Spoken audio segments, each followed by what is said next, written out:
प्रिय दर्शकों, ज्योतिष की क्लास में आप सभी का स्वागत है।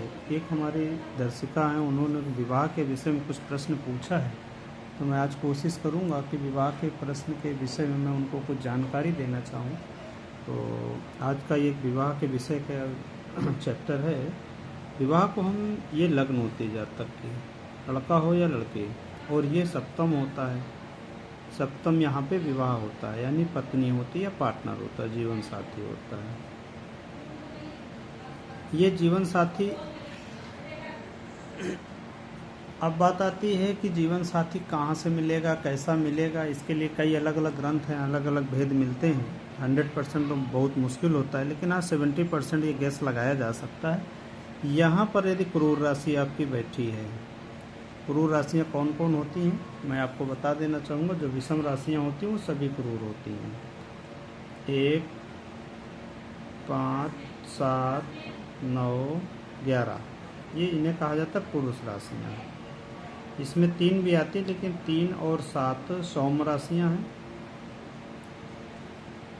3, 7 को बाहर कर देने के बाद 1, 5, 9, 11 राशियाँ। ये राशियाँ अगर हैं या इनका स्वामी है, सूर्य है, गुरु है, शनि है, मंगल है, ठीक है, तो समस्या आती। अब यहाँ पे हुआ विवाह चलने या न चलने के बाद, यदि क्रूर राशियाँ हों और क्रूर ग्रह हो तो विवाह में विलंब या बाधा होती है, या वैवाहिक सुख उतना नहीं मिलता है। अब दूसरे विषय में क्या आती, विवाह किस दिशा से होगा, जातिका या जातक कैसा होगा।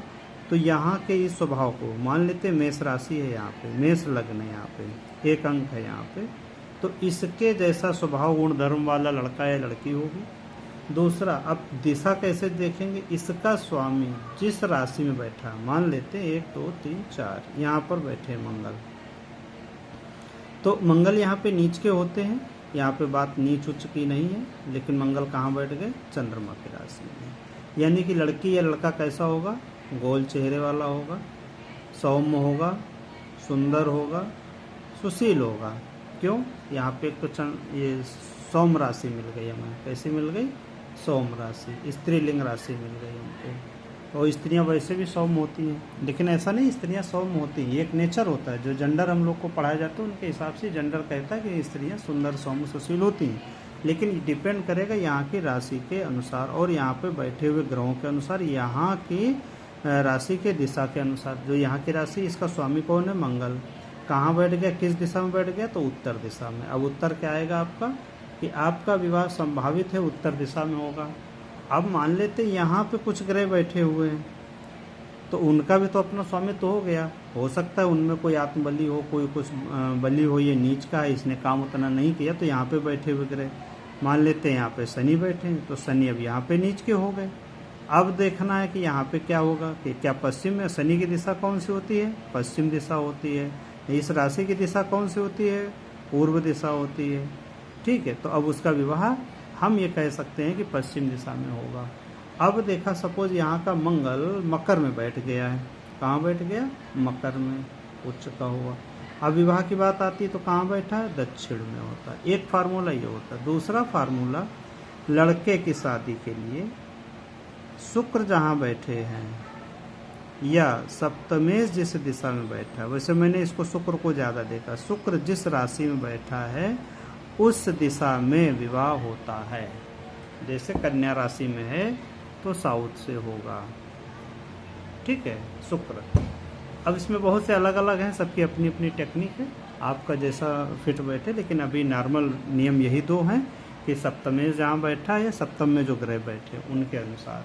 फिर और जब इनमें से नहीं मिलता है तो फिर इनमें दृष्टि डालने वाले ग्रहों को देखा जाता है कि दृष्टि कौन डाल रहे हैं, फिर इनमें बैठे हुए ग्रहों को देखा जाता है, फिर अष्टक वर्ग में देखा जाता है, फिर वेद में देखा जाता है, युति में देखा जाता है, बहुत कुछ होता है, लेकिन बेसिक नियम यही 2 होते हैं और ज़्यादातर लोगों के मिल जाते हैं।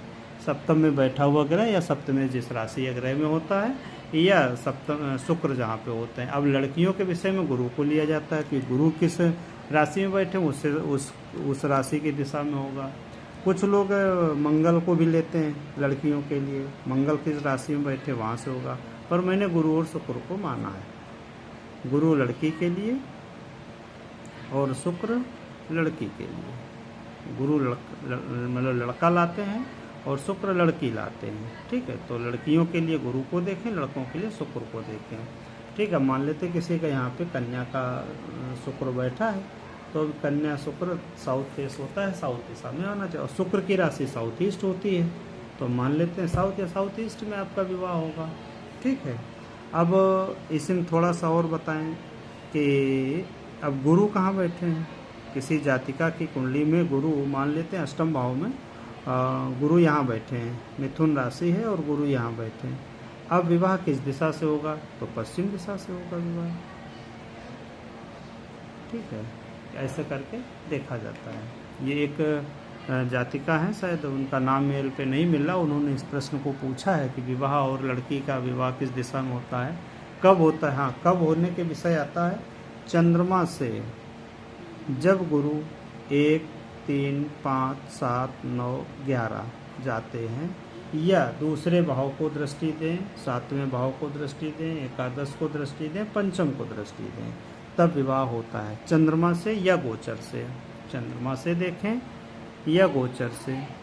गोचर से जब जब गुरुदेव एकादश भाव को देख रहे हो, द्वितीय भाव को देख रहे हो, पंचम भाव को देख रहे हो, सप्तम भाव को देख रहे हो, या भाग भाव को इनमें से किसी भी भाव में जब उनकी दृष्टि जाती है तब विवाह होता है। अब कुछ लोग कह देंगे कि यहाँ गुरु बैठे हैं तो यहाँ से तो पंचम हमेशा देख रहे हैं, तो हाँ, यहाँ से गुरु हमेशा देख रहे, तो इस बालक के विवाह में विलंब नहीं होगा। 1, 2, 3, 4, 5।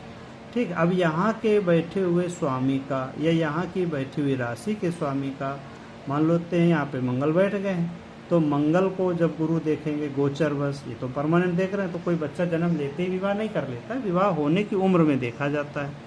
विवाह होने की उम्र भारत में 18 या 21 वर्ष है, तो इस उम्र में। लेकिन एक बात यहाँ पे मैं कड़वा सच बोलना चाहता हूँ कि कई लोगों के शारीरिक संबंध 18 से पहले भी बन जाते हैं। ठीक है, तो इस बात को भी ध्यान रखें। अब विवाह की बात एक नैतिक कर्तव्य है, तो नैतिक कर्तव्य को निभाने के लिए उम्र का होना, कानूनी तौर से उम्र का होना। अच्छा, कुछ भारत के कुछ देश, कुछ प्रदेश, कुछ ज़िले ऐसे हैं जहाँ पे 21 वर्ष से पहले विवाह कर दिया जाता है, वहाँ तो प्रचलन है। बाल विवाह अभी भी प्रचलन है, कानून इतना सख्त होने के बाद भी चुपके से विवाह वो लोग कर देते हैं। शायद आप गूगल भी कर सकते हो, सोच सकते हो, सबको मिल जाएगा।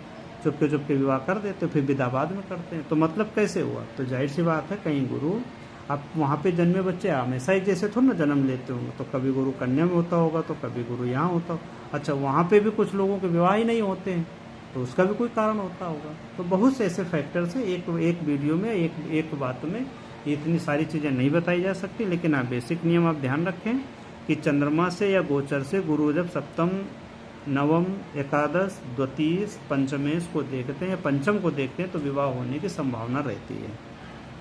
ठीक है।